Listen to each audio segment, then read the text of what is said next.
keeping the decision makers on their toes for more than 15 years. This is Late Night Council on 580 CFRA. I believe Tom Harris is on the line. Are you there, Tom? Yeah, hi, John. So how's the battle with the museum going? And could you quickly reset it for some of the listeners that may not have known what happened there? Yeah, sure. Especially Isla Sullivan, because she answered the call tonight and she says, "What's this about a museum update?" And it's worth reminding people what happened. Yeah, sure.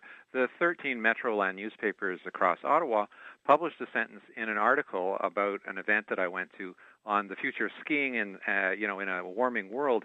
What they wrote is that I asked the museum, in fact it says here, a media relations representative for the Aviation Museum, and they name his name, confirmed that Harris asked them on January 29th to cancel the event.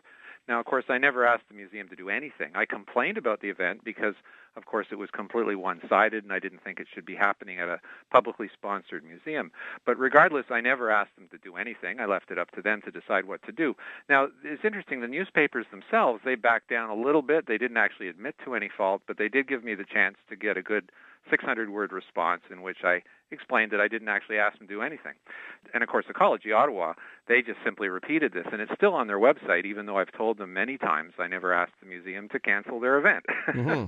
So I went back to the museum, and I asked the museum's media relations representative, did he actually tell the newspaper that I tried to get the event canceled? And he wouldn't answer. So I went to the director of the museum, and I said, it's a simple question. Did he say that I confirmed that I wanted the museum to cancel the event?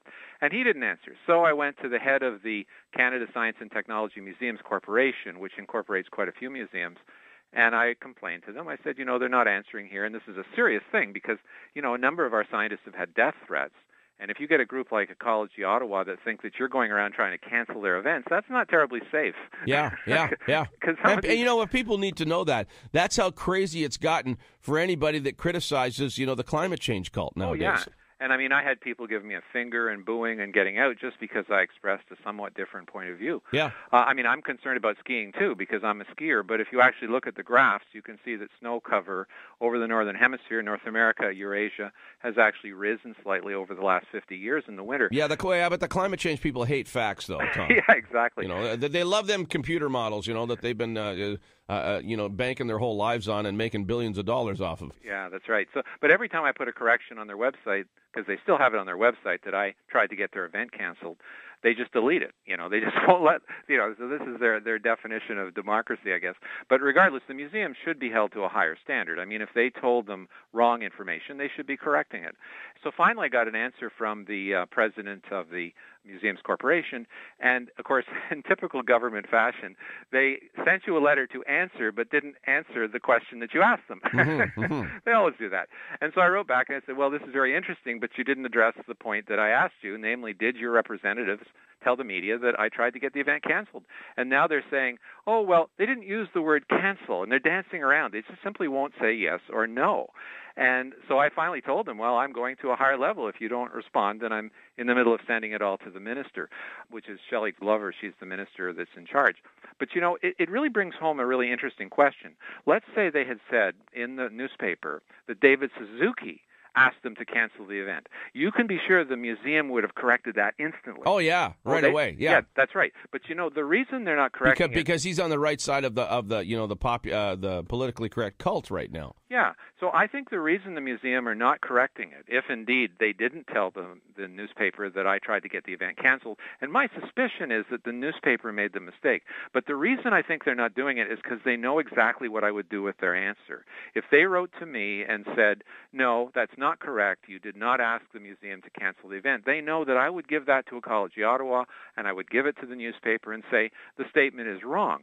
Okay? Now, I don't think the museum wants to do that because they would be helping an evil denier actually prove that, in fact, he didn't, commit the attack that they say I attacked. And I think the museum simply don't want to make enemies of the environmentalists. They don't want to make enemies of the press. And so they would rather hang me out to dry and leave it stated that I tried to get Ecology Ottawa's event canceled, which is 100% false and is provably false because all my communications were either recorded, because I record messages that I leave with other people, which is totally legal and in Canada, by the way, and also the rest of the correspondence was by email. So it's 100% provable. I didn't ask them actually to do anything. So once again, I got to send it back to another higher level authority because the museum are too scared to simply answer yes or no. Well, yeah, who do they promote and who do they protect? Well, that's right. I mean, they call you a denier. Well, they call people, anybody that's got the facts that totally disagree with their theories are immediately labeled because they refuse to debate. They refuse to have an intelligent discussion. Oh, yeah. And if they continue to be that way, as Al Gore and Suzuki and the rest of them, well, they're going to continue to have this kind of stuff happening worldwide. Yeah. Well, what the museum clearly should have done, and I didn't tell them what to do. I left it up to them to decide what to do.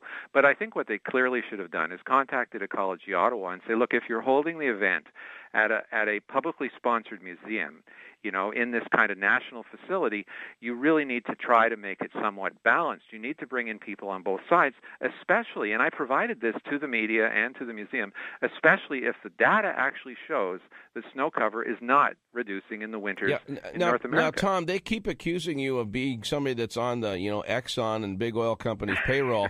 Can I get in on that at all? I mean, how much money you making? I'd love to get in on some of that gravy train. Yeah, we don't have any from those groups, but it is really kind of comical. I think that's so funny because they say that about you, and every time they say that, you respond with, "Oh, I wish, please, we can use the money. Thank you very much." But it's funny because if you look at the David Suzuki Foundation's annual report from a couple of years ago. I haven't seen the most recent one, but they have funding, or at least they had funding from Encana, which is the largest oil and gas company in Canada.